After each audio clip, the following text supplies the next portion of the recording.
Muy bien. Le cedemos la palabra al ingeniero Carlos Blancas Aguilar, no sin antes hacer una breve presentación de él. Carlos Blancas Aguilar es estudiante de Protección Civil de la licenciatura de Ingeniería en Tecnología Ambiental de la Universidad Abierta y a Distancia de México. A lo largo de los últimos años se ha desempeñado en el área de la gestión integral de riesgos y protección civil, llevando consigo una amplia experiencia en la elaboración y ejecución de programas internos y especiales de protección civil.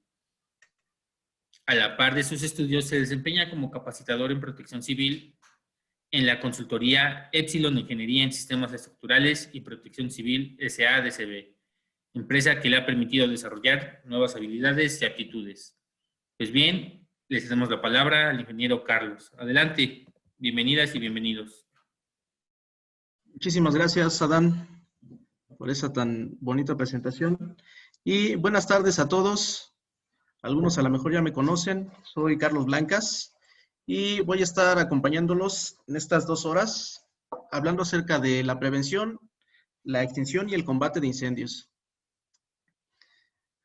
Antes de entrar en materia, vamos a recordar un poquito lo que vimos hace 15 días más o menos acerca de la protección civil. ¿Por qué es importante esto? Porque tenemos que conocer todo lo que hay antes de que se presente la emergencia, ¿de acuerdo? Entonces, veíamos que protección civil van a ser todas esas acciones que nosotros tenemos que hacer en 4 etapas, que es la prevención, la mitigación, el auxilio y la recuperación. Y también veíamos que gran parte de nuestras acciones van a estar enfocadas en la prevención. Y para yo saber qué tengo que prevenir, tengo que conocer a qué estoy expuesto. Y entonces veíamos que existen los agentes perturbadores. Veíamos que son 5 grupos de agentes o fenómenos perturbadores. Fenómenos geológicos, fenómenos hidrometeorológicos, fenómenos químico-tecnológicos, fenómenos sanitario-ecológicos y fenómenos socioorganizativos. Y veíamos que cada uno de ellos representa varias cosas, ¿no? Por ejemplo, en los fenómenos geológicos están los sismos, los socavones, los hundimientos, etc. En los fenómenos hidrometeorológicos, que tienen que ver por el clima de nuestro planeta Tierra, están las inundaciones, lluvias torrenciales, tsunamis, etc. Veíamos también que los fenómenos químico-tecnológicos tienen que ver con aquellas reacciones químicas, por ejemplo, fugas de gas, cortocircuitos, incendios de origen forestal o de origen urbano. Veíamos también los fenómenos sanitario-ecológicos, que estos nos afectan principalmente nuestra salud. Veíamos un claro ejemplo, ¿no? Las pandemias o las enfermedades en general.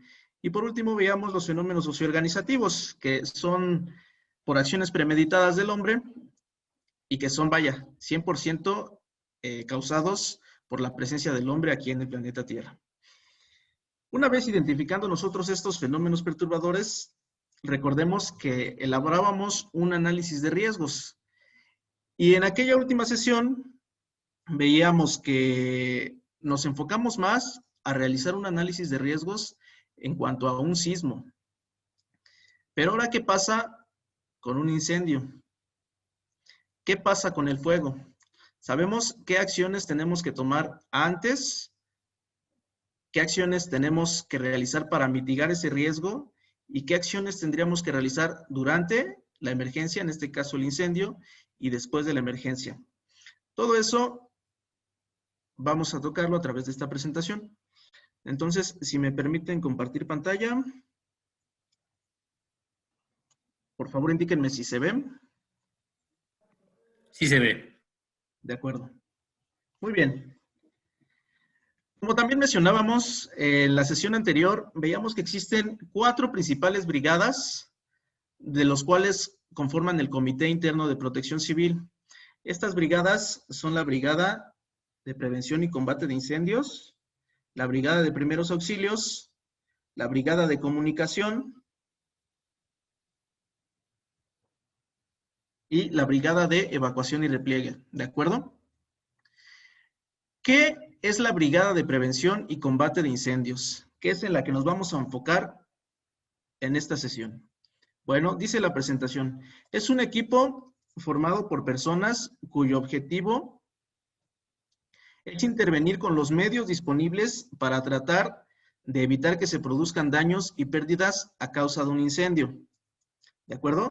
Entonces, estrictamente esta brigada va a actuar durante la presencia de un incendio, pero también recuerden que hay acciones previas. Ahora, necesito que participen, ¿eh? Les voy a hacer una pregunta. ¿Quién inventó el fuego o cómo y cuándo fue que sucedió? Lo que se les ocurra, ¿eh? No hay problema. Por favor, ¿quién quiere participar? Adelante, Melania. Por favor. Bueno, el fuego como tal fue creado por el hombre. O sea, bueno, en su construcción, pues, pero de origen, pues fue la naturaleza. Fue la naturaleza. Digamos que el fuego no se inventó, ¿están de acuerdo? ¿Quién más quiere participar? Por favor, participen. Bueno, de acuerdo. Como bien comentaba nuestra compañera, como tal, el fuego no se inventó, ya que el fuego ya existía, porque pertenece a uno de los 4 elementos básicos de la naturaleza. Y realmente el fuego ha existido durante millones de años. Y una de las principales manifestaciones se daba cuando los rayos de una tormenta caían sobre los árboles de los bosques y creaban incendios, o cuando un volcán estallaba en erupción. Entonces ahí fue cuando los hombres primitivos empezaron a descubrir que existía el fuego. Pero recordemos, el fuego no lo inventó el hombre, ¿eh? El fuego ya estaba en la naturaleza hace muchísimos millones de años. Entonces el hombre descubrió que el fuego existía.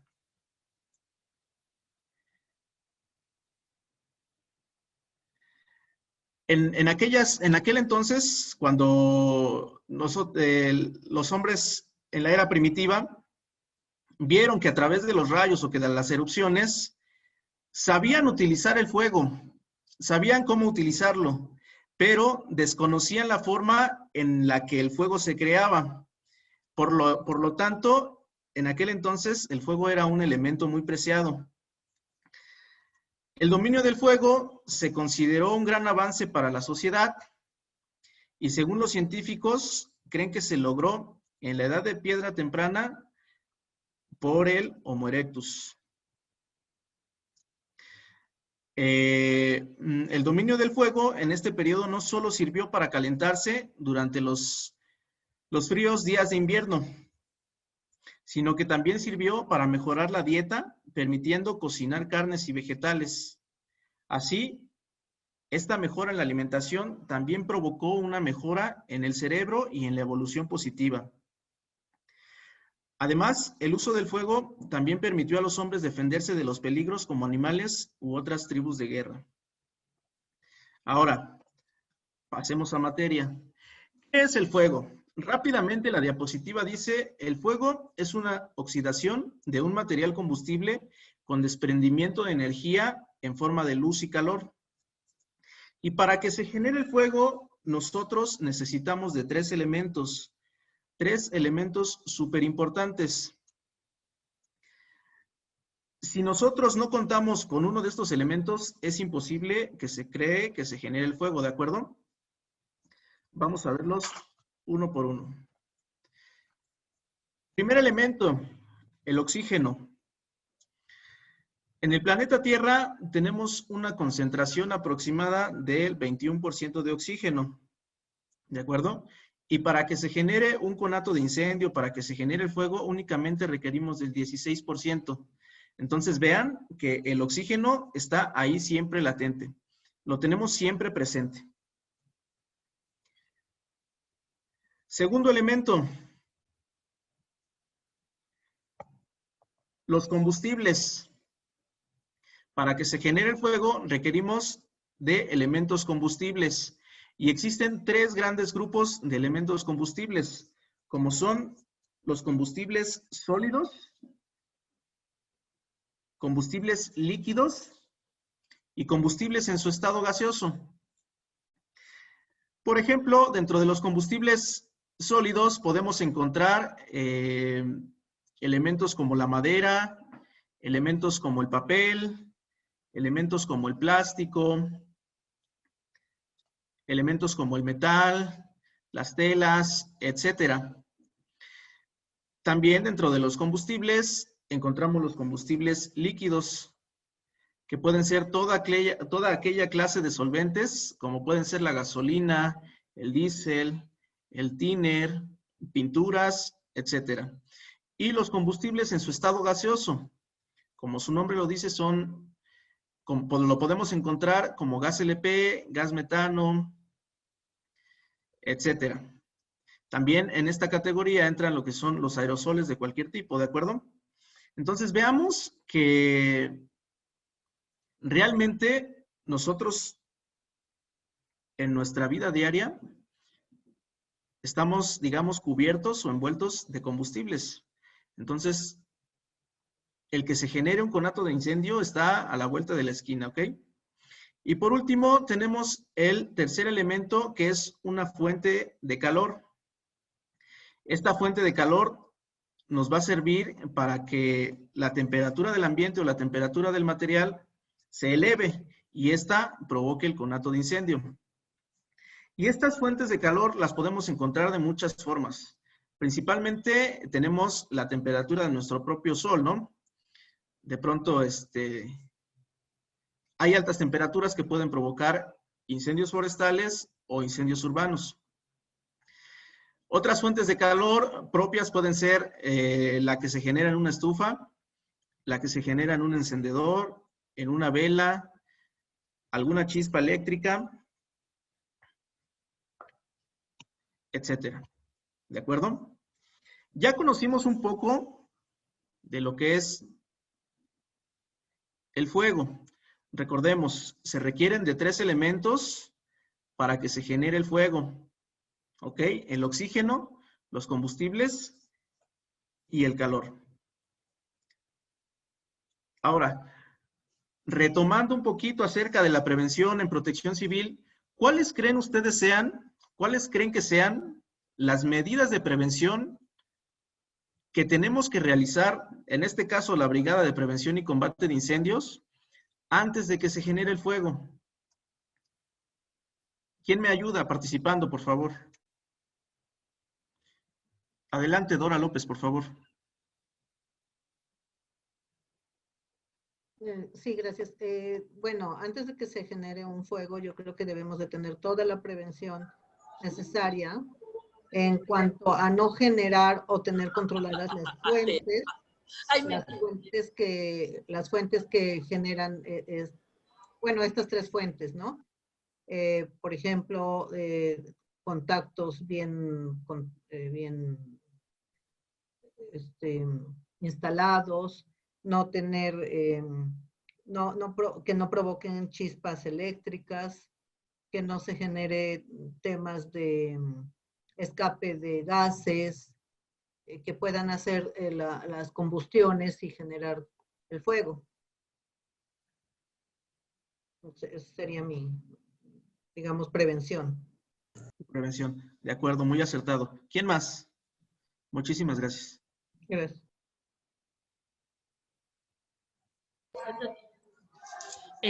Yo diría también revisar las instalaciones de gas. Es muy importante cuando terminamos de cocinar, que a veces por las prisas quitar las cacerolas de la estufa, no nos damos cuenta que los apagamos a medias. Y de ahí empezamos a desprendernos el olor a gas. Después del olor a gas, ya podemos pues darnos cuenta que hay un peligro bastante fuerte. ¿Es correcto? Muchísimas gracias. ¿Quién más, por favor? Tener precaución con el uso y almacenamiento de solventes, ¿no? Y combustibles que tengamos alrededor. ¿Y cómo tenemos esa precaución? pues separándolo de alguna fuente de calor, algo que pueda provocar ahí un incendio. Deben de estar en anaqueles o ciertos combustibles, ¿no? Deben de tener cierta ubicación y el contenedor, ¿no? Donde los tenemos. De acuerdo. Completamente acertado. Buenas tardes. Y adelante.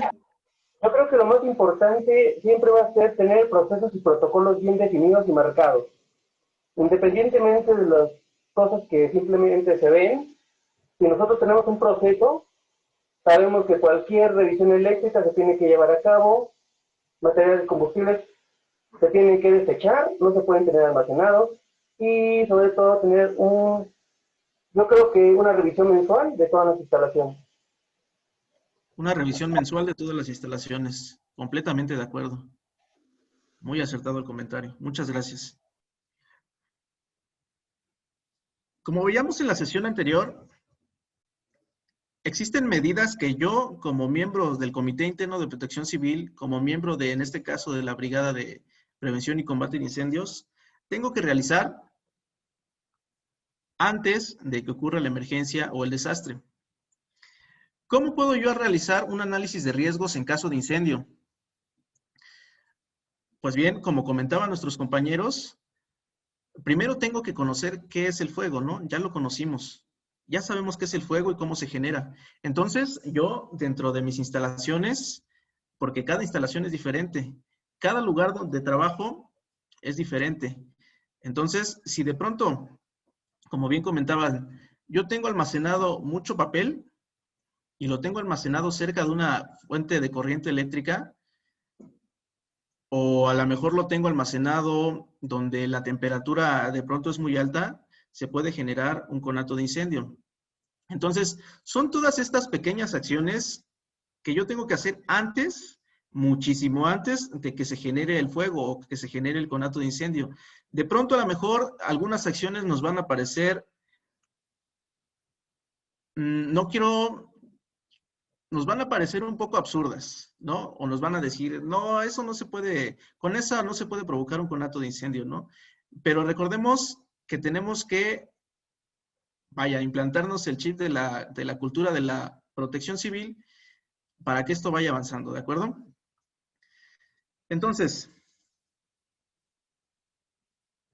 como medidas de prevención también, tenemos que en nuestros establecimientos no debemos de sobrecargar las líneas eléctricas. ¿Y a qué me refiero con sobrecargar las líneas eléctricas? Que luego nos encontramos que las empresas, industrias o establecimientos, las escuelas, no cuentan con los contactos adecuados ni necesarios para sus funciones. ¿Y qué es lo primero que hacemos? Pues colocamos un multicontacto, ¿no? Y a este multicontacto le ponemos el microondas, le ponemos el refrigerador, los aparatos eléctricos, no sé, una televisión, la computadora, la tablet. Y entonces ahí nosotros estamos sobrecargando esas líneas eléctricas. Y recuerden que para que se genere el fuego, necesitamos de 3 elementos, ¿no? El oxígeno en ese escenario está latente. Tenemos el combustible, que son los aparatos eléctricos. ¿Y qué nos haría falta? El alza en la temperatura, ¿no? Y lo estamos provocando al conectar varios equipos en las líneas eléctricas. Otra medida de prevención muy común en la calle, muy común en los establecimientos, principalmente también en las cocinas, es arrojan los cerillos o cigarros encendidos en los cestos de basura. También esto es, nosotros nos hemos encontrado varios establecimientos que hacen esto. Y de pronto les parece muy absurdo el que nosotros les digamos, no lo hagas. Pero esa pequeña acción puede provocar ya no solo un conato de incendio, podemos provocar una reacción en cadena y la pérdida de todos nuestros bienes, ¿no? Y hasta de nuestras vidas. Otra de las acciones o de las medidas de prevención que podemos adoptar es evitar fumar en áreas restringidas. Realmente nosotros en nuestros establecimientos, si es que se les permite fumar, debemos de tener un área exclusiva bien señalada y bien determinada en la cual aquellas personas que fumen puedan realizar esta acción. Si de pronto nosotros encontramos a nuestros colegas fumando dentro de las áreas de trabajo, completamente incorrecto, ¿eh? Pueden provocar una desgracia. Otra de las medidas de prevención es, ¿qué hacemos nosotros en caso de incendio?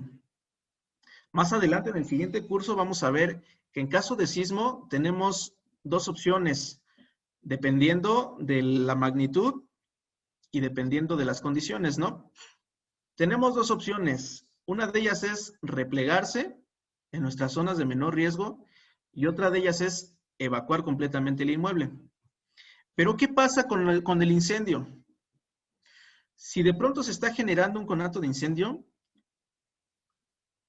por ley, yo les digo que tienen que evacuar completamente el inmueble, ¿eh? No se vale ahí replegarse en las zonas de menor riesgo.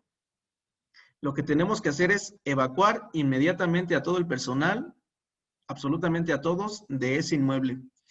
Y para que esta evacuación se pueda realizar de una manera efectiva, ¿qué tenemos que hacer? Como medidas de prevención, tener bien identificadas nuestras salidas de emergencia, tener bien identificadas nuestras rutas de evacuación.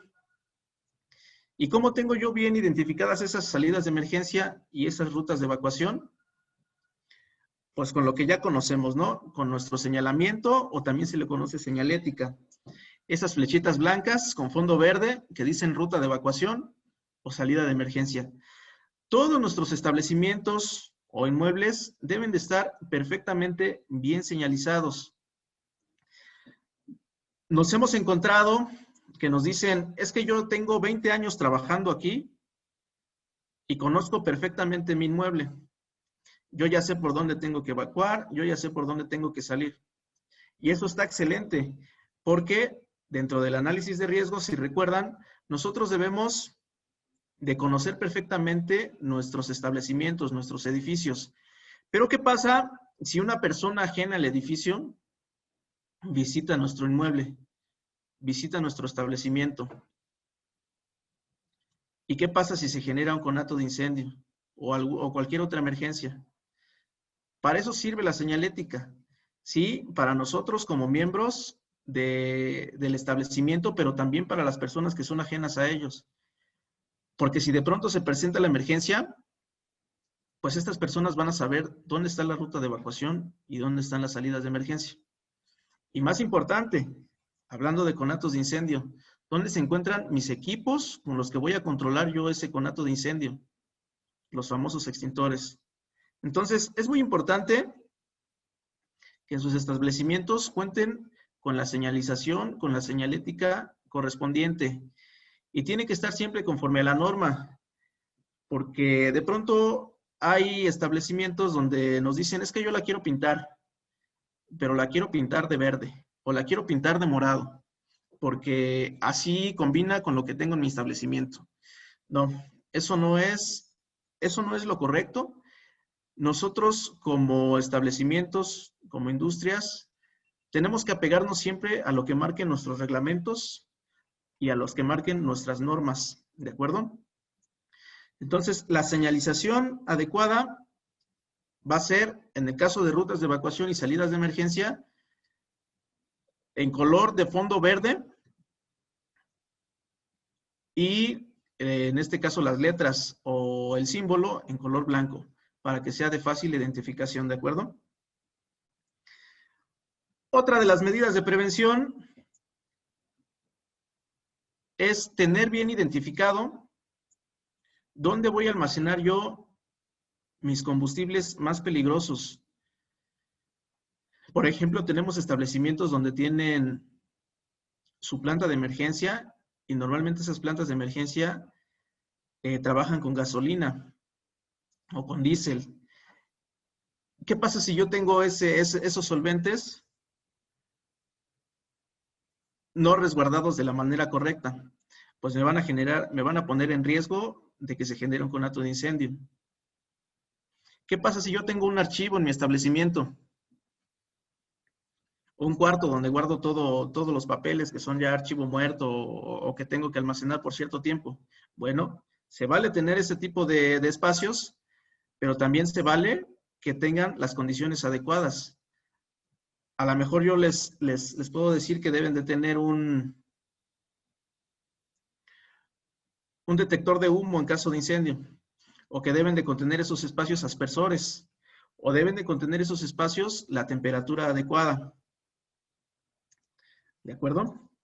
Entonces, son esas pequeñas acciones, y son pequeñísimas, ¿eh? Y que de pronto por nuestro andar de siempre, de que ya conozco el inmueble, no nos damos cuenta. Pero a partir de este momento tenemos que empezar a ser más observadores e ir mitigando estos riesgos, estos peligros, ¿de acuerdo?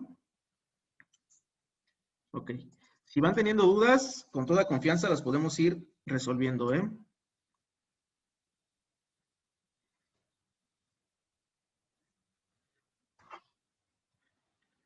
Ya que conocimos el fuego, existen 3 formas en las que este se va a propagar. Estas 3 formas se les conoce como de conducción, de radiación y de convección, ¿de acuerdo? ¿Quién me podría dar ejemplos de estos tipos de propagación? Viendo la imagen, ¿ustedes qué se imaginan? ¿Cómo me podrían definir estos 3 tipos de propagación de incendios?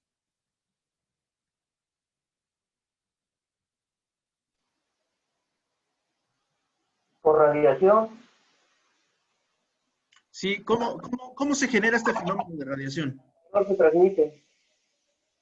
O sea, la temperatura que alcanza una superficie traslada esa temperatura hacia otro elemento. ¿Es correcto? Y se genera fuego, ¿no? Correcto. Es correcto. De conducción, de, Conducción, sí. de conducción, pues, directamente, ¿no? El calor, pues, sobre la fuente de combustión, pues, va a hacer que se propague, ¿no? O sea, dando directamente hacia el combustible en este caso, ¿no? De acuerdo. Y aquí podemos ver 2 diferencias, ¿no?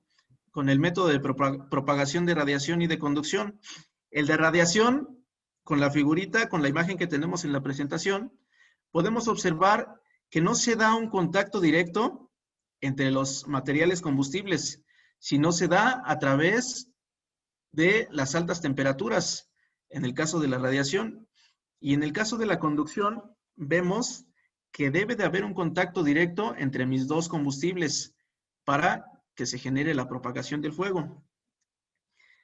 Y tenemos también el método de convección. ¿Cómo podríamos definir este método de propagación? Buenas tardes. Por ejemplo, cuando está encendiendo un edificio y el calor empieza a subir hacia, pisos hacia arriba. Ok. Precisamente, muchísimas gracias. Como lo vemos en la imagen, ¿no? Tenemos de pronto un conato de incendio en una habitación, pero los gases que se generan suben a la parte más alta y esos gases también llevan temperatura. Entonces, ¿qué pasa? Están elevando la temperatura de mis demás superficies, lo que va a provocar que se propague el fuego. Fases del fuego. Es muy importante que conozcamos las 3 fases en las que se va a generar el fuego. ¿Por qué? Porque una vez conociendo estas fases, nosotros como brigadistas vamos a saber en qué momento vamos a actuar. Porque de pronto va a haber un momento en el que no vamos a poder actuar ni con nuestros extintores, ni con nuestros hidrantes, ni con nuestra experiencia, ni con ninguno de nuestros equipos, ¿de acuerdo? Fase inicial o incipiente. Tiene 3 características. Esta fase inicial o incipiente del fuego está ligeramente sobre los 35 grados centígrados, una temperatura que todavía podemos soportar sin la necesidad de un traje de bombero. Hay una elevación de los gases calientes y una reducción del oxígeno aproximadamente del 20%. Como veíamos, se requieren de 3 elementos para que se genere el fuego, ¿de acuerdo? Si yo tengo una habitación cerrada y se está generando un conato de incendio, pues ¿qué va a pasar? Que el oxígeno se va a ir consumiendo, ¿no? Vamos a ir perdiendo oxígeno y entonces vamos a poder observar que el fuego se va haciendo chiquito, chiquito, ¿de acuerdo? Pero hay que tener mucho cuidado con eso. Ahorita vamos a ver por qué. En esta primera etapa, fase inicial o incipiente del fuego, es donde nosotros, como miembros del Comité Interno de Protección Civil, como miembros de la Brigada de Prevención y Combate de Incendio, vamos a actuar. ¿Y cómo vamos a actuar? Con nuestros elementos que tenemos para combatir el incendio, ¿no? Los extintores. Siguiente fase, la fase de combustión libre. En esta fase ya tenemos una gran diferencia en cuanto a la temperatura. Podemos ver que la temperatura se eleva aproximadamente a 425 grados centígrados. A esta temperatura, si queremos controlar un conato de incendio, ya debemos de tener un traje especial, un traje de bombero. Ya en esta fase de combustión libre, nosotros ya como miembros de la Brigada de Combate de Incendios ya no podemos actuar, ¿eh? También el calor se acumula en las áreas superiores y hay una reducción de la fuente de oxígeno. Como les comentaba, se va consumiendo el oxígeno. Y por último, tenemos la fase latente. Y podemos ver que el oxígeno ya está por debajo del 15%. Hay generación de altas temperaturas, más altas que la anterior, que veíamos que era de 425 grados centígrados. Y el CO2 y el carbón pueden causar una explosión de flujo reverso o backdraft. ¿Alguien conoce este tipo de explosión que nos pueda platicar de qué se trata? Si no, de todas maneras, ahorita lo platicamos, ¿eh? Pero es importante que tengamos esta comunicación, que participen, para que se haga más amena esta intervención. ¿Qué es el backdraft? ¿O qué es la explosión de flujo reverso? ¿Y por qué debemos de tener cuidado cuando se presenta? Y los escucho. ¿Cuál era la pregunta? ¿Cuál era la pregunta? Si conocían ustedes de qué se trata la explosión de flujo reverso o backdraft y por qué tenemos que tener mucho cuidado de que se presente.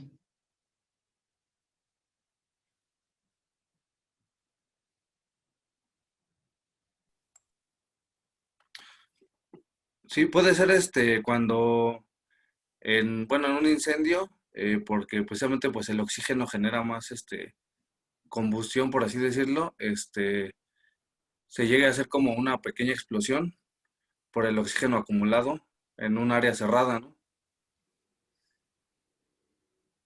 A ver, otra vez, por favor.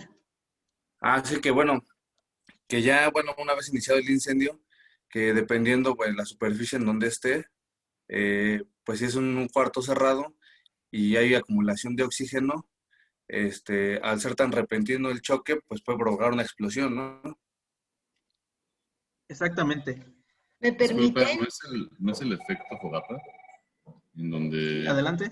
ya existe una flama, ya está en acción y de repente llega un flujo de aire repentino y entonces lo que hace es esa llama la exponencia y puede llegar a explotar, que es lo que hacemos con las fogatas o cuando hacemos una carne asada. Tú generas aire y al generar aire la flama aumenta. Exactamente. Correcto, muchísimas gracias. ¿Quién más quería participar? Yo creo que es lo mismo, es la explosión producida por la entrada repentina de aire, del oxígeno, en un espacio totalmente cerrado que contiene productos recalentados de una combustión incompleta, pero en el que hay falta de oxígeno y origina el grave problema. Exactamente. Muchísimas gracias. Y gravísimo Gracias. problema, ¿eh? Gravísimo problema porque, como veíamos en las 3 etapas del fuego, la característica que tiene esta explosión de flujo reverso es que en un espacio cerrado, como bien dicen, el fuego, nuestro conato de incendio, se va consumiendo el oxígeno. Se va consumiendo el oxígeno y si el fuego no tiene oxígeno, digamos que se va a ir apagando, ¿no? Y es un error muy grave porque de pronto creemos que ya se está controlando el conato de incendio o que se está apagando solito, pero hay que tener mucho cuidado porque precisamente esta explosión de flujo reverso es cuando ingresa una fuente de oxígeno, una fuente de aire, de manera súbita en esta habitación, va a provocar que ese oxígeno vuelva a agarrar fuerzas y de manera súbita va a provocar una explosión. ¿De acuerdo? Entonces, cuando ustedes estén controlando un conato de incendio en sus establecimientos, que Dios no lo quiera, ¿no? Pero que si se presenta y ustedes observan que se generó un conato de incendio en un cuarto y que de pronto se está apagando, no abran ese cuarto, no abran esa habitación, no abran ese espacio. Esperen a que se termine de consumir completamente el oxígeno y esperemos a que lleguen en nuestros servicios de emergencia, en este caso, los bomberos. Porque recuerden que en este tipo de situaciones, en este tipo de emergencias, nosotros no somos héroes, y no vamos a participar nada más porque nos digan que somos héroes, que nos queramos sentir cosas que no somos, ¿de acuerdo?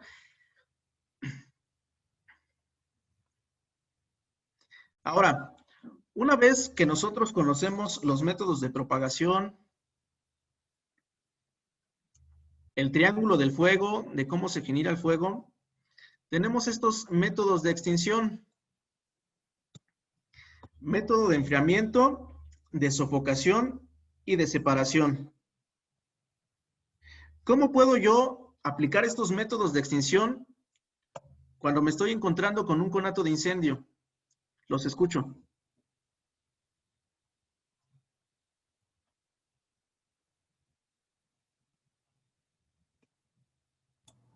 Hola, buenas tardes. ¿Qué tal? Enfriamiento, pues podría ser con agua directamente sobre, no sé, el metal que está caliente o las brasas como tal. Por sofocación, como ejemplo, cuando se enciende el aceite en un sartén, solo ponerle algo y con eso sofocamos, retiramos lo que es el oxígeno.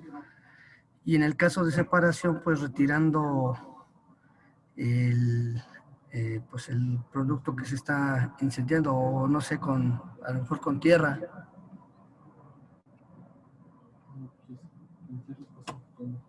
Muchísimas gracias. ¿Quién más?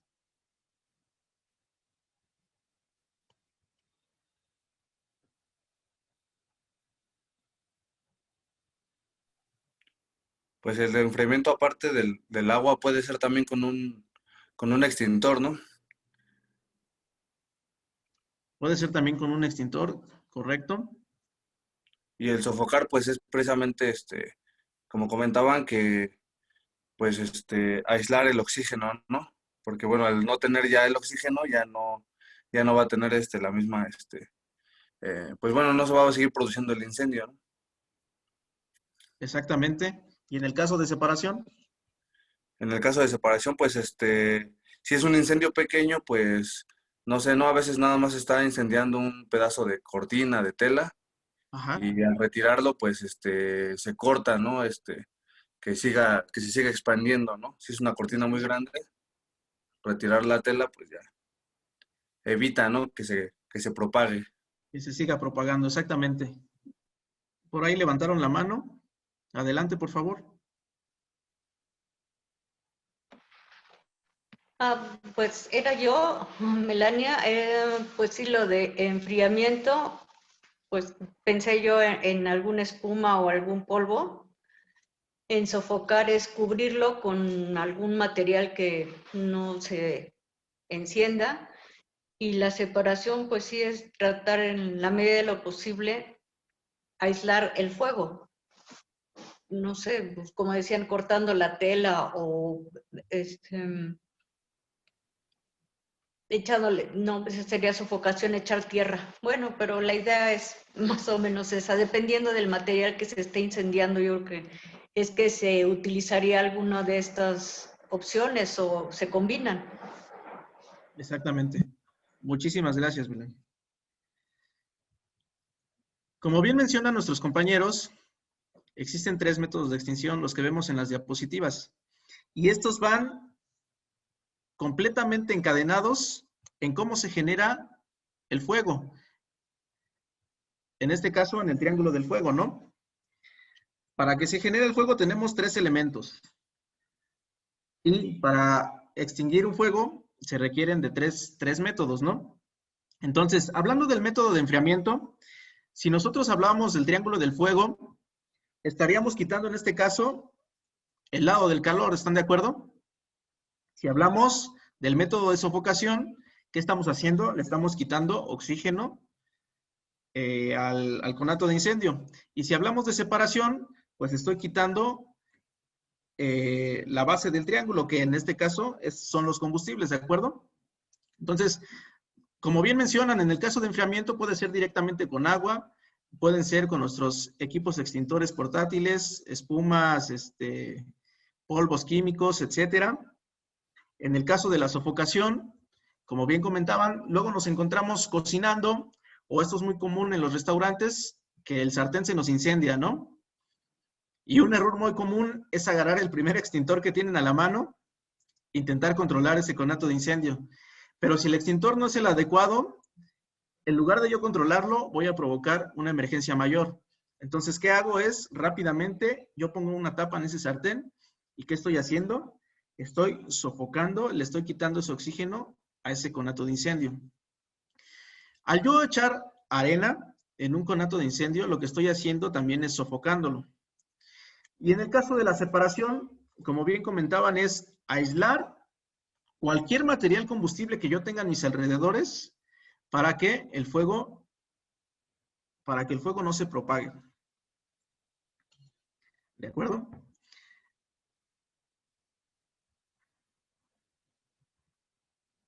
Ok. Tenemos nosotros unos equipos para controlar un conato de incendio.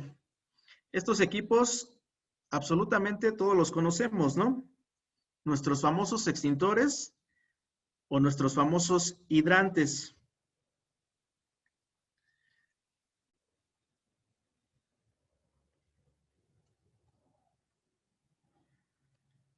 Hablando de nuestros extintores, van a ser elementos, déjenme ver si tengo aquí aquí está. Hablando de los extintores, es un elemento que nos va a permitir controlar un conato de incendio. Y este se compone de estas partes. Y es muy importante que las conozcamos.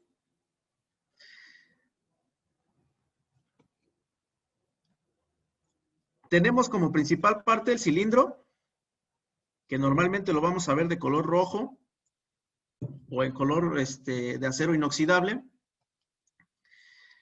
Internamente tenemos un tubo sifón, el agente extintor y una cantidad de nitrógeno para que se genere presión.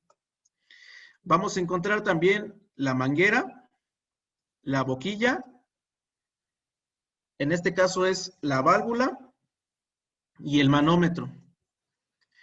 En sus equipos que son de polvo químico seco, van a encontrar este tipo de manómetros, este tipo de relojitos, si quieren verlo así. Es muy importante que ustedes observen que el manómetro esté en condiciones de operación. ¿Y cómo yo me voy a dar cuenta de eso? Bueno, este manómetro tiene aquí al centro, no se ve aquí en el dibujito, pero tiene una zona muy pequeña en color verde y una zona bastante amplia en color rojo. Este manómetro tiene una flechita, normalmente es en color amarilla o en color negro. Y esa flechita siempre debe de estar apuntando en la zona de color verde. ¿Y esto qué me va a indicar?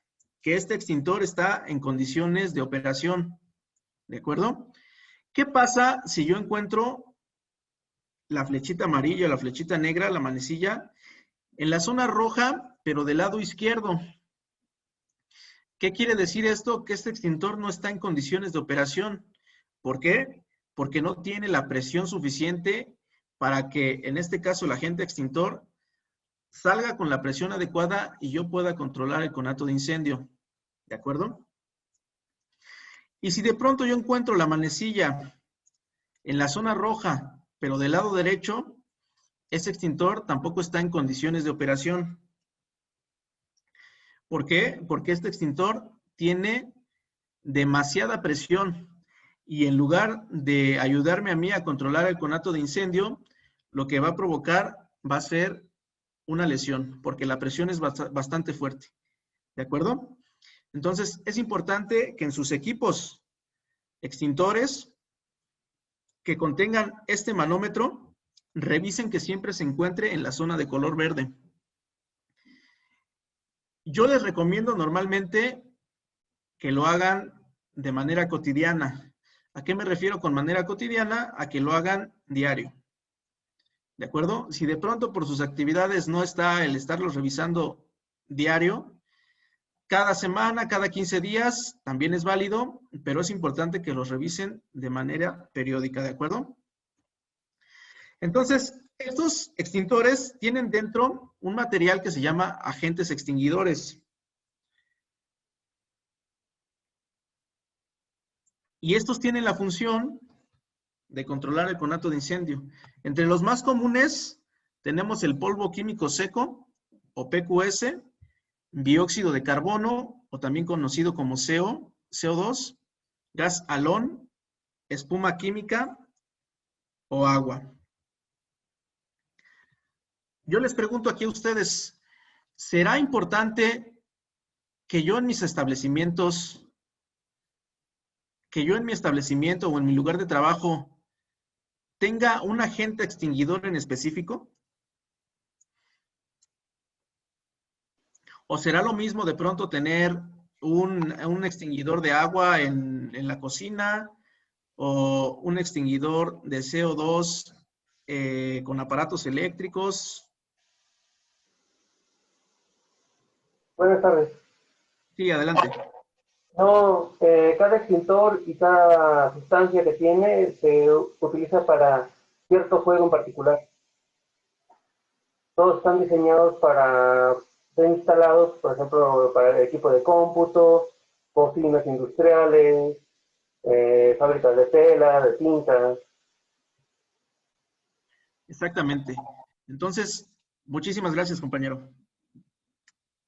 Para yo saber qué tipo de extintor y qué agente extinguidor debe de contener ese extintor, debo de conocer primeramente los tipos de fuego.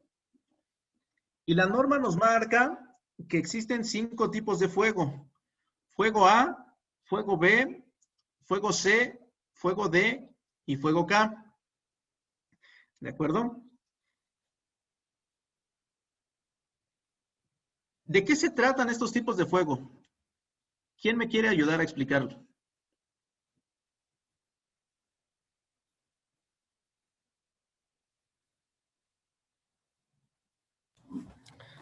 Yo, Oscar Ruiz.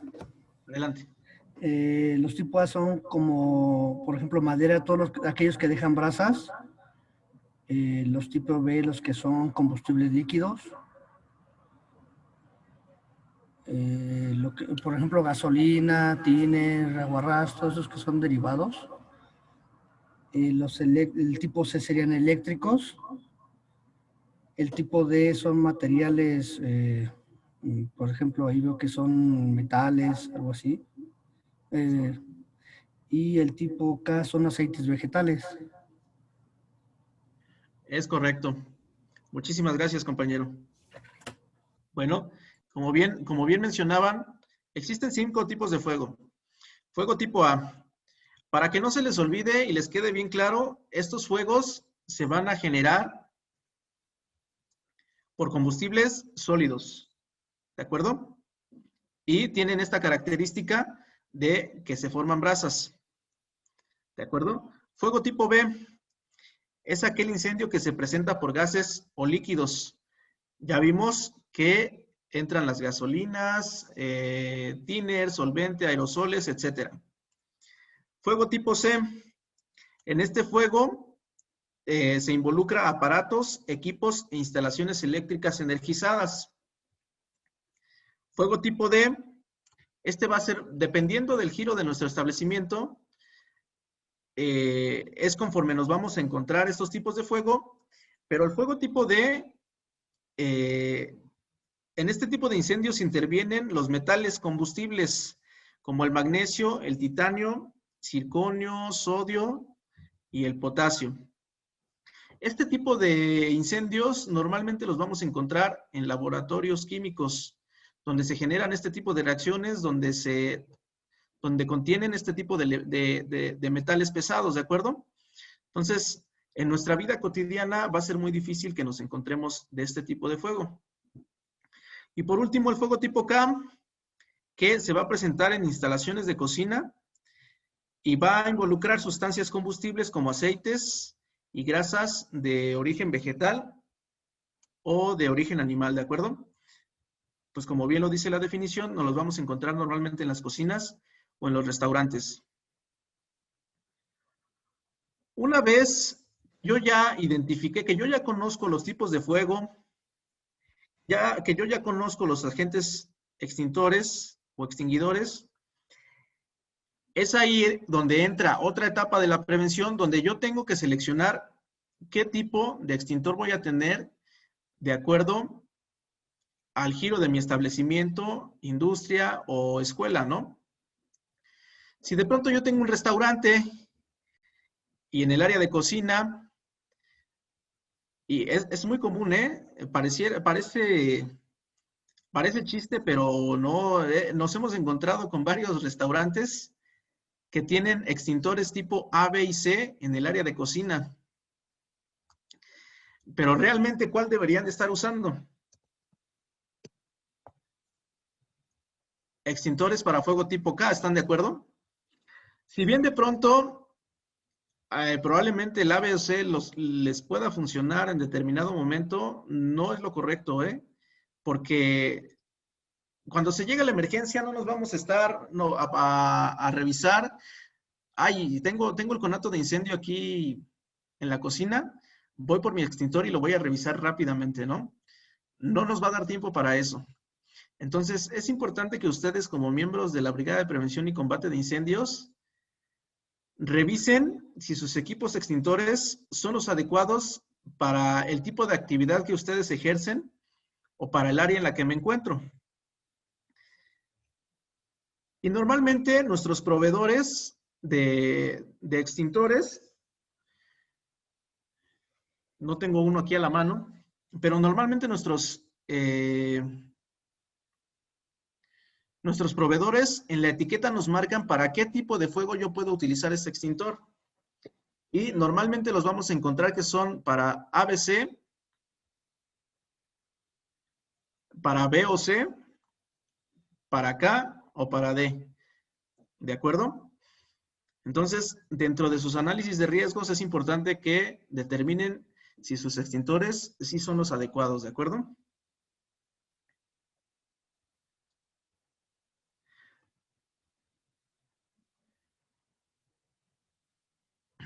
Para yo poder determinar si en mi establecimiento yo requiero de un hidrante, hay una fórmula que nos marca la NOM, ahorita en un ratito más la vamos a ver, para que yo determine el grado de riesgo de incendio que tiene mi establecimiento. Pero vamos a ver rápidamente las partes del hidrante. Tenemos una manguera, el soporte de la manguera, el armario, nuevamente un manómetro, una válvula, este elemento que se le llama racor, lanza y boquilla, ¿de acuerdo? No en todos los establecimientos es obligatorio contar con un hidrante. ¿Ok? Muchas veces es suficiente con nuestros equipos extintores y ahorita vamos a ver por qué. La norma por la cual nosotros nos vamos a regir en materia de combate de incendios es en la norma oficial mexicana 002 de la Secretaría del Trabajo y Previsión Social del año 2010. Y así de manera rápida,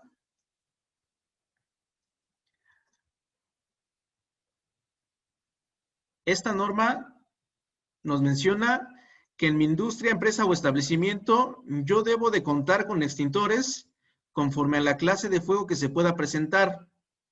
Y nos manda aquí a una guía de referencia, ¿no? Ahorita la vemos. Y era lo que yo les comentaba, ¿no? Inciso B, colocar al menos un extintor por cada 300 metros cuadrados de superficie o fracción si el grado de riesgo es ordinario. Pero si el grado de riesgo es alto, la superficie que yo debo de cubrir es de 200 metros cuadrados. Debo de colocar al menos un extintor por cada 200 metros cuadrados de superficie o fracción. Entonces, por ley, por regla, si mi empresa, industria o establecimiento tiene 600 metros cuadrados de construcción, yo debo de tener ya sea 3 o 2 extintores, dependiendo del grado de riesgo de incendio, ¿no? Si es ordinario o si es alto. Pero además, la norma también me dice que yo no debo de exceder las distancias máximas de recorrido que se indican en la tabla 1 por clase de fuego para acceder a cualquier extintor tomando en cuenta las vueltas y rodeos necesarios. Y la tablita 1 que menciona es esta. Distancias máximas de recorrido por tipo de riesgo y clase de fuego. ¿A qué se refiere esta tablita? A que si yo en mi oficina estoy trabajando, no debe de haber un extintor, dependiendo de la clase del fuego, en el caso de la clase A, C y D, yo no debo de recorrer más de 23 metros a mi extintor más cercano, ¿de acuerdo? Si es clase B, en el caso de que sea un riesgo de incendio ordinario, no debo de recorrer más allá de 15 metros, o si es riesgo alto, más allá de 10. Y si es clase K, yo no debo de recorrer más de 10 metros para encontrarme con el extintor más próximo, ¿de acuerdo? Además, la norma también me dice que es muy importante que estos extintores yo los coloque a una altura no mayor a 1,50 centímetros, medidos desde el nivel de piso hasta la parte más alta del extintor. Y este es un error también que vemos muy común en los establecimientos. ¿Y saben principalmente dónde? En las escuelas.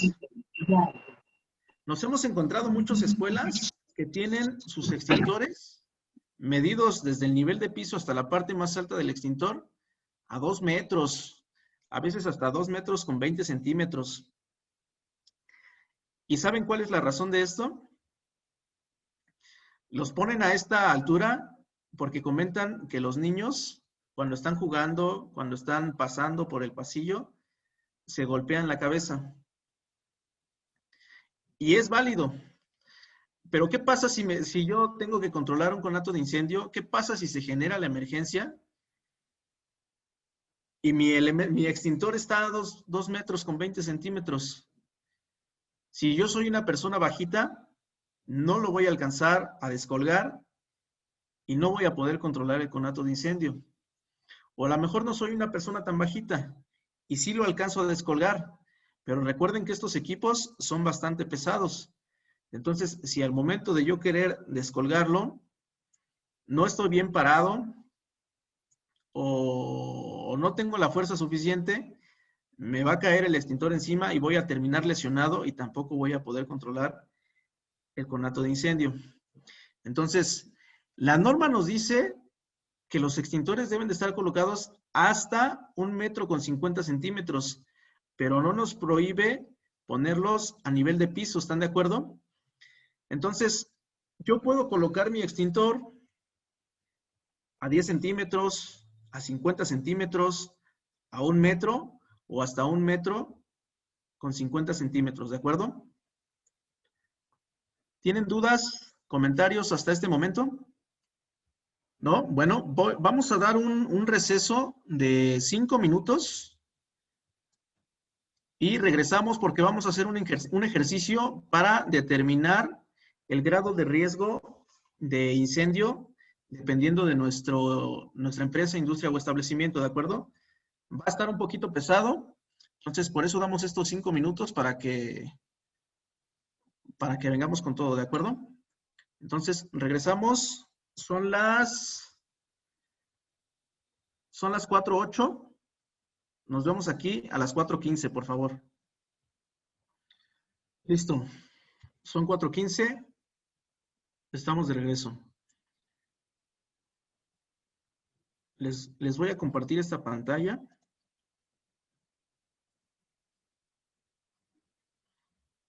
Por favor, coméntenme si sí pueden verla. Sí, se ve. De acuerdo. Sí, sí se ve.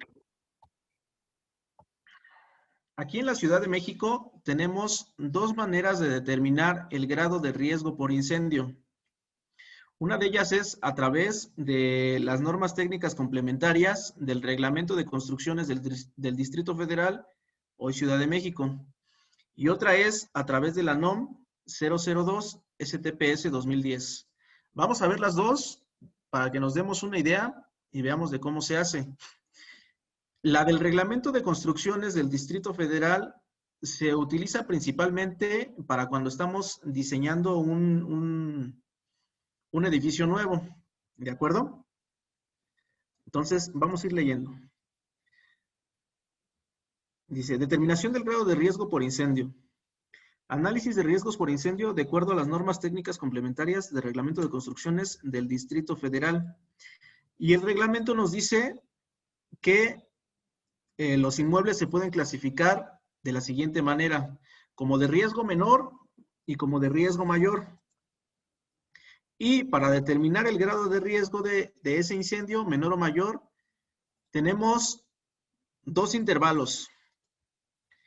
Cada intervalo comprende de 4 dígitos. Para el riesgo menor, le comprenden los dígitos, los primeros 4 dígitos que son 4 unos, y los dígitos 2, 2, 3 y 2. Ahorita van a entender de qué estamos hablando, ¿de acuerdo? Y para el riesgo mayor están los dígitos 2, 2, 3 y 3, a los dígitos 6, 4, 5 y 5.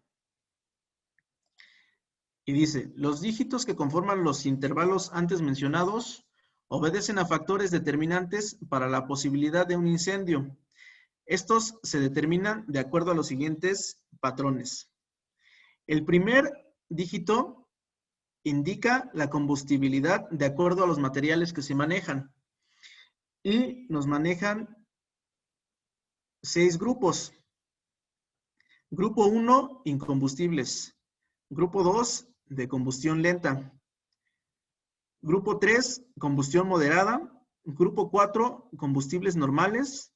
Grupo 5, intensamente combustibles. Grupo 6, explosivos.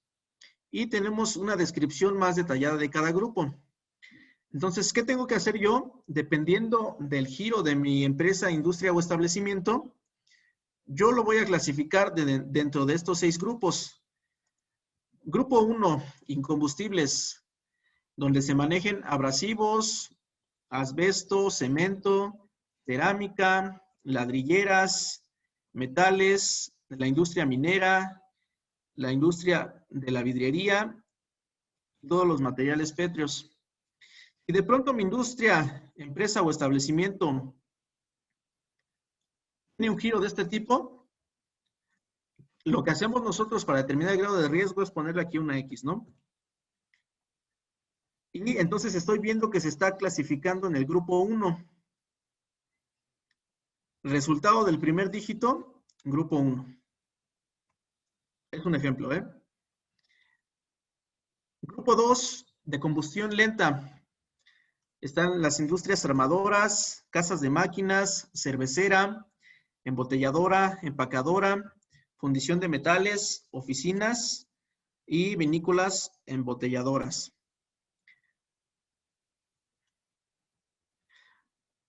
Si de pronto dentro de mi institución de asistencia privada yo tengo una escuela o un edificio de oficinas, pues ya vemos que estamos catalogados dentro del grupo 2 como combustión lenta. Entonces, ¿qué hago? Le pongo una X y este primer dígito que me corresponde va a ser el 2 porque hablamos del grupo 2, ¿de acuerdo? Y es lo mismo a los otros 4 grupos. Vamos a verlos rápidamente. Grupo 3, que son de combustión moderada. Artefactos domésticos, balatas, conductores eléctricos, dulces, equipo eléctrico, grabado de discos, plásticos, química baja y panificadora. Grupo 4, combustibles normales. Aceites, azucarera, cigarrera, detergentes, deshidratación sin fuego, fotografía, jabonera, laboratorios, peletera. Grupo 5, intensamente combustibles.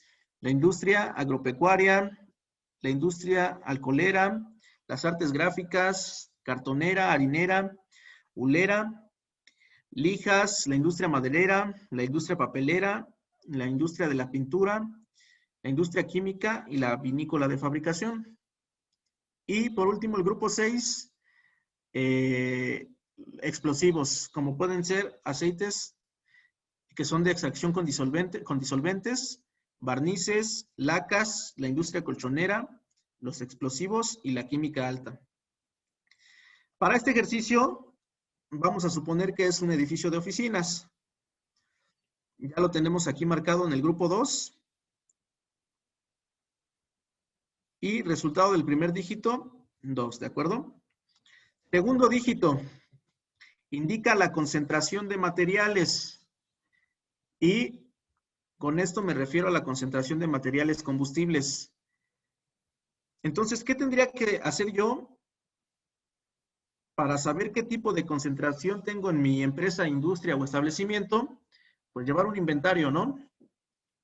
Ahorita para el ejemplo, en el caso de oficinas, lo que tenemos que tomar en cuenta principalmente son nuestros muebles, nuestros escritorios, sillas, anaqueles, papelería, etcétera, ¿de acuerdo? Y entonces vamos a suponer, como está marcado aquí ya en el ejemplo, que tenemos una concentración entre 101 y 500 kilogramos de material inflamable o combustible por metro cuadrado. Puede ser por metro cuadrado o también puede ser el peso de ese material. Puede ser en bueno, aquí lo está manejando en kilogramos. Para el ejemplo, vamos a suponer que nos encontramos dentro del dígito 2 y el resultado es 2, ¿no? Nos encontramos entre 101 y 500 kilogramos de material combustible o material inflamable. Tercer dígito. Indica la posibilidad de reunión entre fuentes de calor suficientes para iniciar un fuego y las sustancias o materiales combustibles que se manejen en los locales de las edificaciones o en mi empresa, industria o establecimiento. Tenemos aquí 5 dígitos y nosotros tenemos que ubicarlo de acuerdo a la existencia de esa fuente de calor. Número 1. Nos habla de que no existe, no hay posibilidad de contacto entre combustibles y fuentes de calor. Leve, dígito 2, leve. Hay posibilidad de reunir combustibles con fuentes de calor, aunque sea muy remota.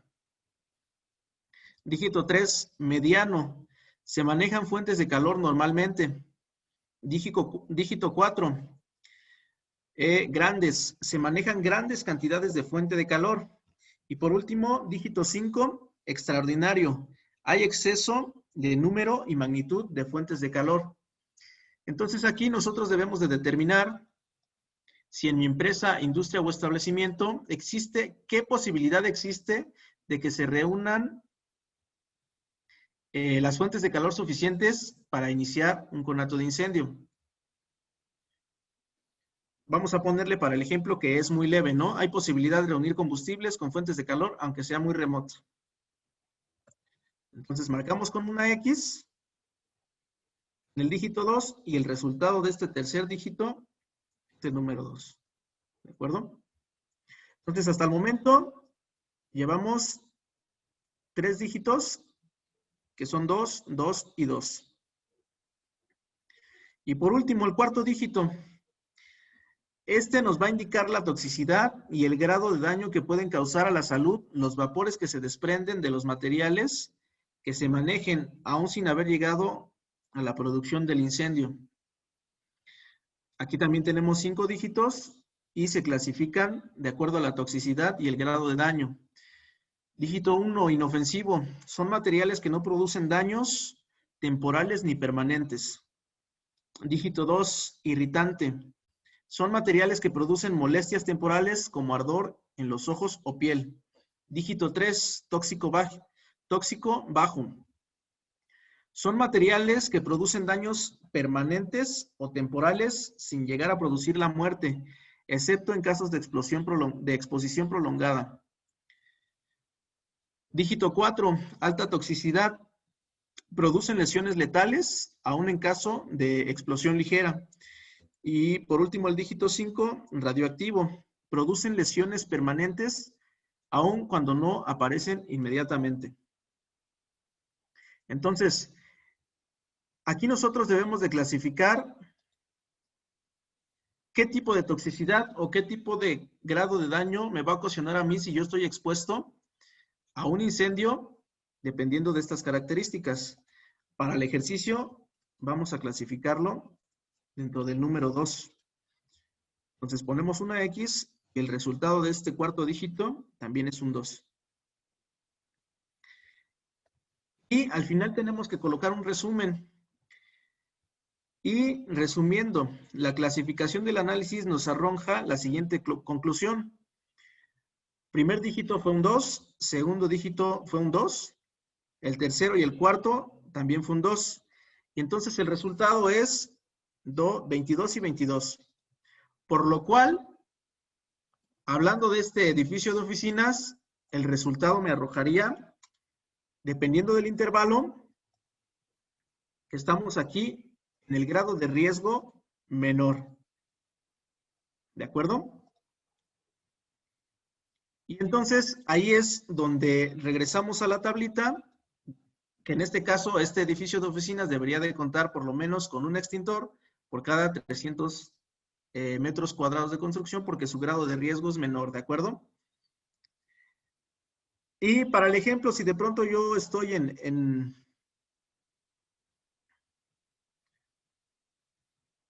la industria del equipo eléctrico, pues nos regresamos, ¿no? Vamos a ponerle aquí equipo eléctrico. Este primer dígito, como está dentro del grupo 3, es un dígito 3. Indica la concentración de materiales. Como estamos hablando ya de una industria, pues es bastante la concentración de los materiales combustibles que pueden tener. Y vamos a clasificarlo como 4. El resultado del segundo dígito es 4. La probabilidad de que se reúnan fuentes de calor suficientes para iniciar el fuego, pues como se trata de una industria, vamos a clasificarla no tan alta, sino como de grandes fuentes de calor. Y el resultado del dígito es 4. Y el grado de toxicidad, vamos a clasificarlo también como 4. Esto obviamente va a depender del giro de la empresa, industria o establecimiento, del tipo de materiales, del tipo de combustibles, del tipo de procesos, etc. Resultado del cuarto y último dígito, 4. Aquí nosotros ya tenemos formulado un programita y aquí en la conclusión ya nos arroja automáticamente el resultado. En este caso es 3, 4, 4 y 4.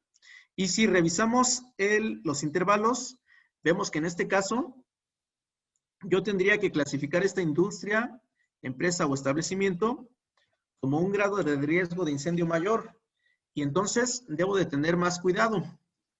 Debo de tener más extintores, debo de tener mejores protocolos, debo de tener a más personas capacitadas para controlar un conato de incendio, ¿de acuerdo? Esto es con respecto al reglamento de construcciones, a las normas técnicas complementarias del reglamento de construcciones para el Distrito Federal. Ahora pasamos a lo que nos menciona la NOM 002 STPS 2010.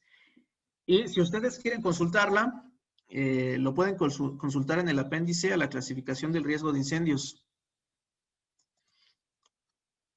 En el apéndice A1 nos dice indicaciones para clasificar el grado de riesgo del incendio. Y nos dice de manera rápida, para determinar el riesgo de incendio en el centro de trabajo se aplicará la tabla A1. Es la que tenemos aquí. Y la norma nos dice rápidamente, si queremos clasificarla así de una manera rápida, a través de estas 6 opciones. Y se las voy a leer.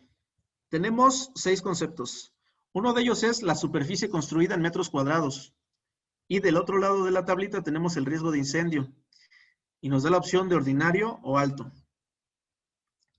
Si mi superficie construida en mi empresa, industria o establecimiento es menor de 3,000 metros cuadrados, yo lo voy a clasificar aquí como de riesgo ordinario.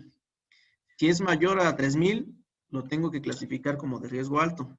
¿De acuerdo? Concepto número 1. Concepto número 2. El inventario de gases inflamables en litros. Por eso es muy importante que su empresa, industria o establecimiento cuenten con un inventario. Ahorita hablando de gases inflamables, pero también de líquidos inflamables y de sus combustibles, ya sea sólidos,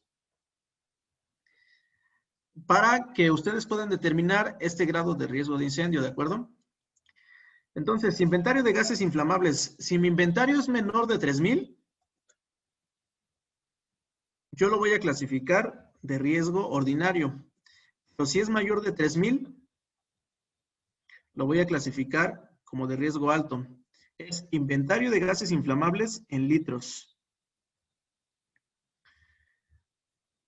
Tercer concepto, inventario de líquidos inflamables, también en litros. Si es menor de 1,400, lo clasifico como ordinario.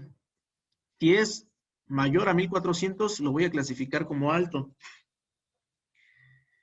Inventario de líquidos combustibles en litros.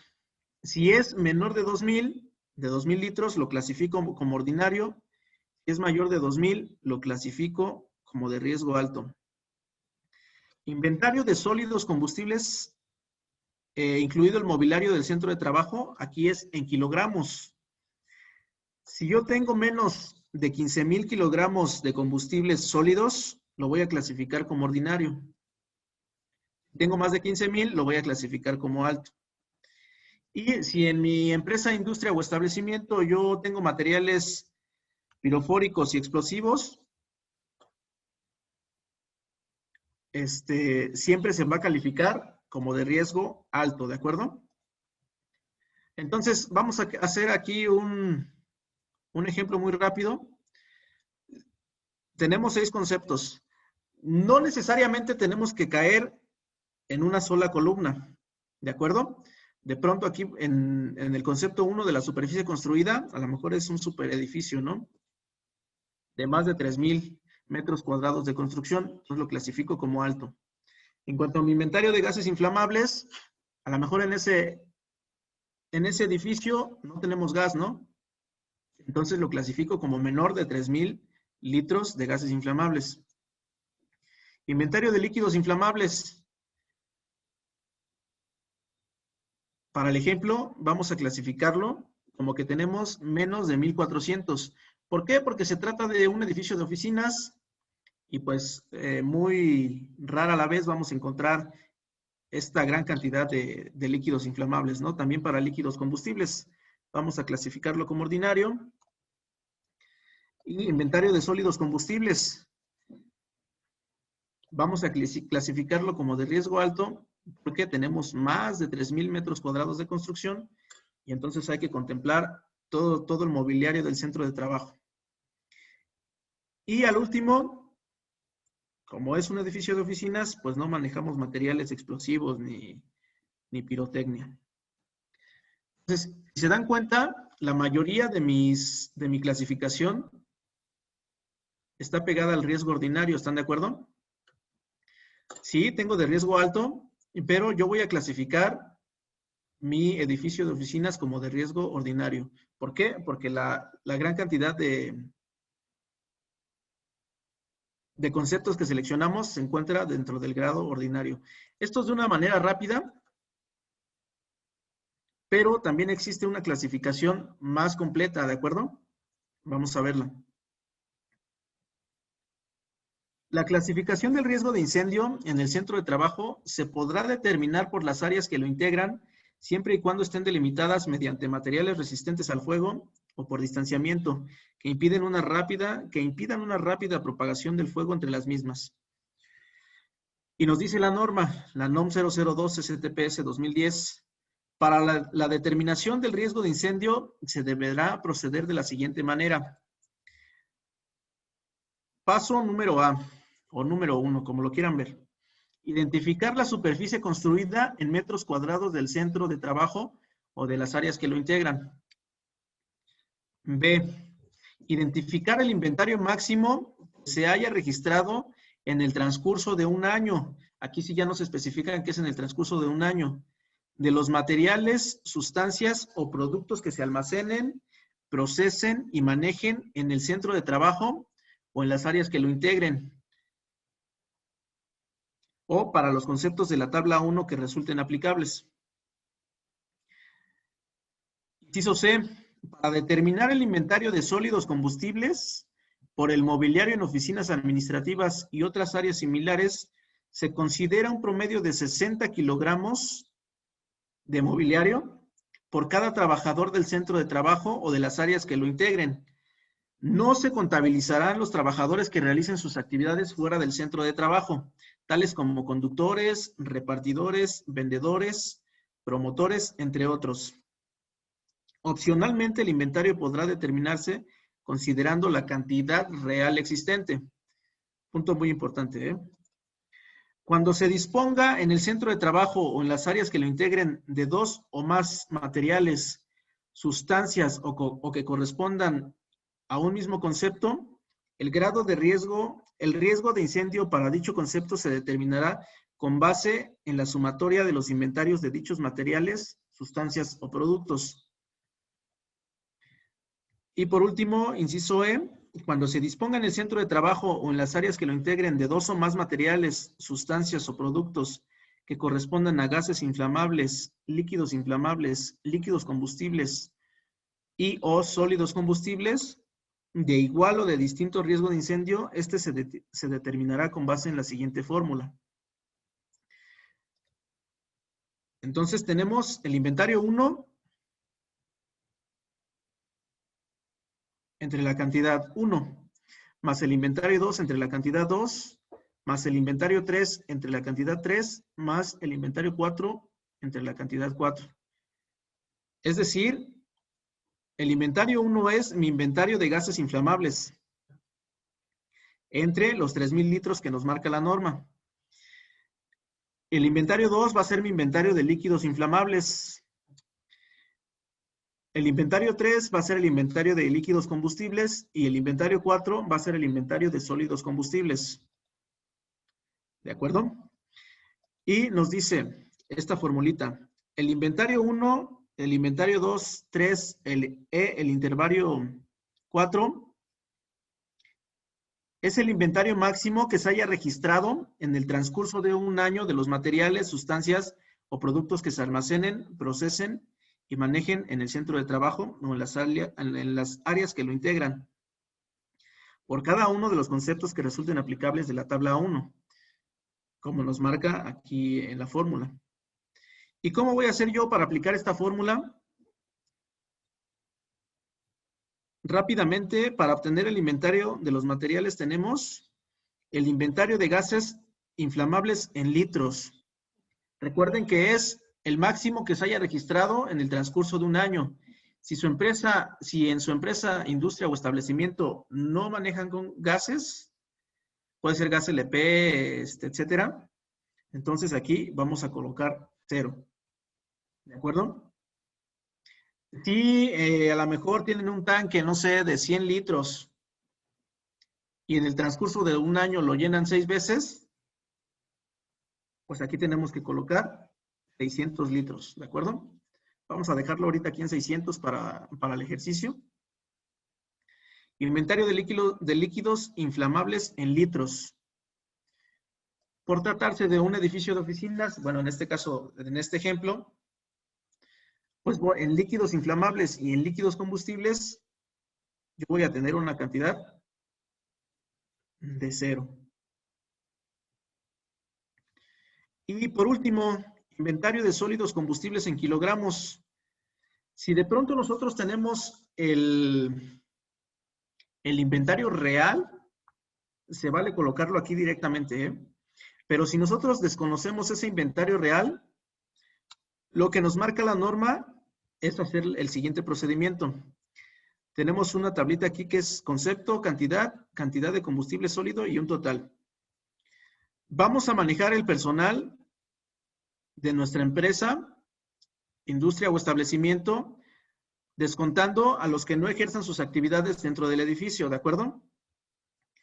Vamos a poner, por ejemplo, que en mi edificio de oficinas tenemos 150 personas registradas, pero 125 de ellas son las que siempre están en el edificio, ¿de acuerdo? Entonces colocamos personal 125.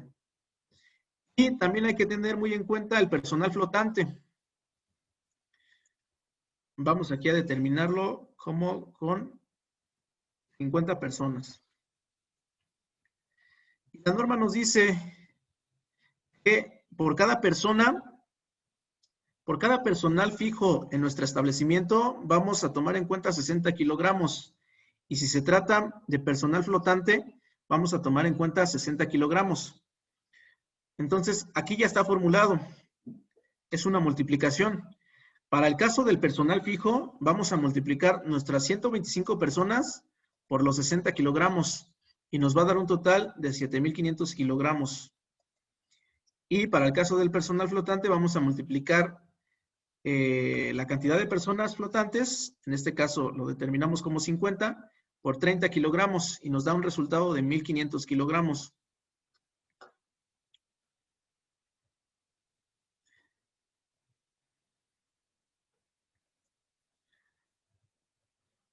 Yo tengo dos resultados, personal fijo y personal flotante. ¿De acuerdo? La suma de estos dos me va a dar mi cantidad de inventario. Yo tengo aquí, en este caso, bueno, aquí lo teníamos mal formulado, pero va a ser un total de 9,000 kilogramos de material combustible yo voy a tener en mi empresa, industria o establecimiento. Como yo les comentaba, si conocen el inventario real de combustibles sólidos, lo ponemos aquí directamente. Pero si no, se hace este procedimiento del personal fijo y el personal flotante. Ya que una vez que yo tengo mis 4 inventarios, los voy a trasladar, los voy a sustituir aquí en mi formulita. Recordemos que era el inventario 1, 2, más el 2, más el 3, más el 4, entre las cantidades que nos ofrece aquí la norma, ¿de acuerdo? Entonces, vamos a sustituir nuestros resultados. Inventario de gases inflamables en litros nos dio 600, ¿de acuerdo?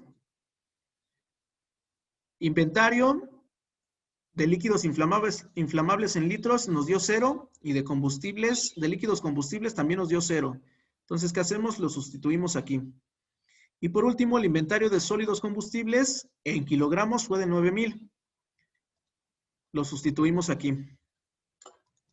¿Están de acuerdo? Entonces, aquí ya tenemos nosotros nuestra formulita.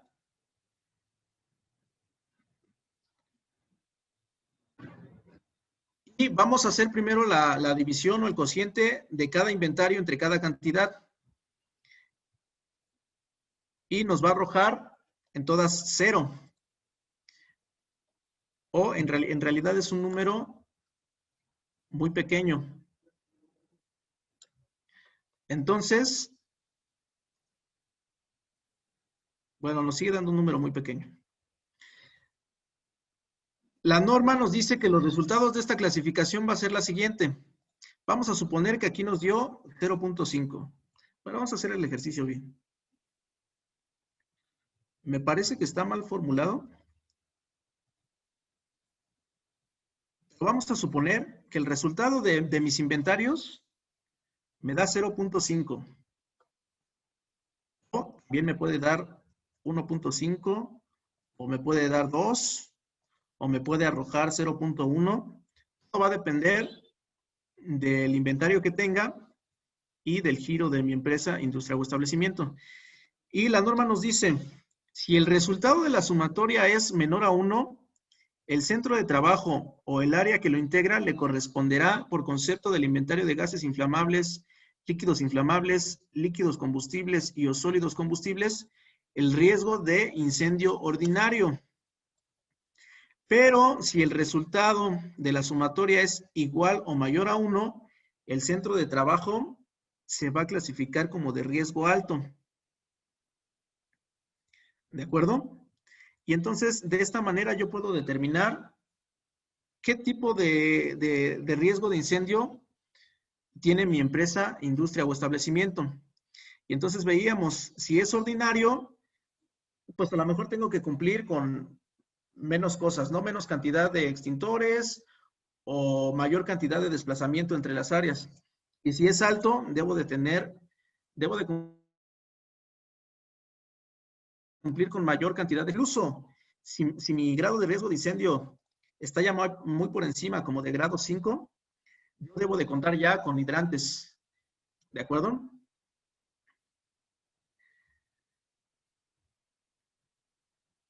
Y bueno, aquí tenemos unas normas técnicas complementarias que nos ayudan para el diseño y la ejecución de obras e instalaciones hidráulicas. En este caso, instalaciones contra incendio.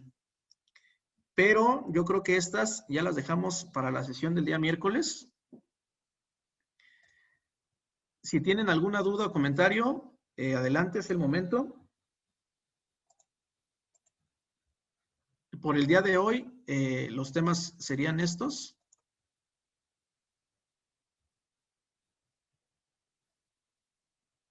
¿Alguien tiene alguna duda o comentario? También puede colocarlo por medio del chat. En este momento no. Gracias. Muchas gracias, Lupita. ¿Alguien más? Para sacar el cuadrito y medir el riesgo en la oficina, este Excel, ¿dónde lo podemos consultar? Ah, de acuerdo. A ver, permítanme.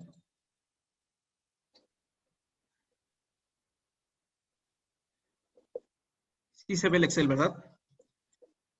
Ok. Para el caso de la determinación del grado de riesgo por incendio de esta tablita, que los divide en grupo 1 al 6, la van a encontrar en las normas técnicas complementarias del Reglamento de Construcciones del Distrito Federal. Así ustedes lo buscan en internet y les va a salir.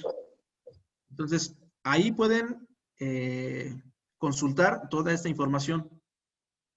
Y en el caso de la determinación más compleja, lo encontramos en la NOM 002 STPS 2010, en el apéndice A1.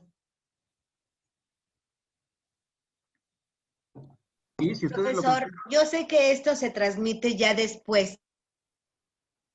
Sí. Pero a mí lo que me interesa es si usted esta información también nos la puede compartir. Ah, claro que sí, con mucho gusto. Gracias. Por nada. Muchas gracias por la respuesta. Por nada, con mucho gusto.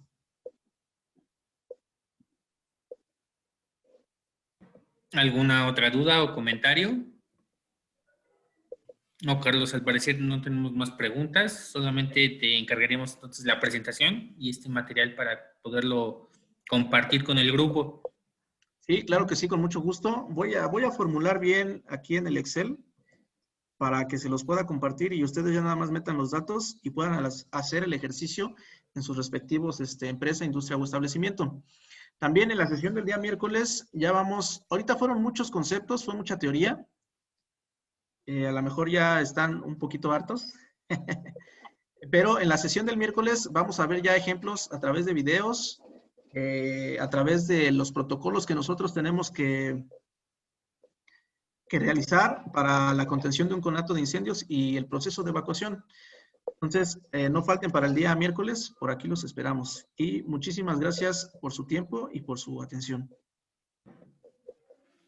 Muchas gracias, Carlos. Con esto estaríamos cerrando la sesión del día de hoy. Muchas gracias a todas y todos. Que tengan una excelente tarde. Nos vemos el día miércoles por el mismo acceso. Muchas gracias. Nos vemos el miércoles. Gracias, nos vemos el miércoles.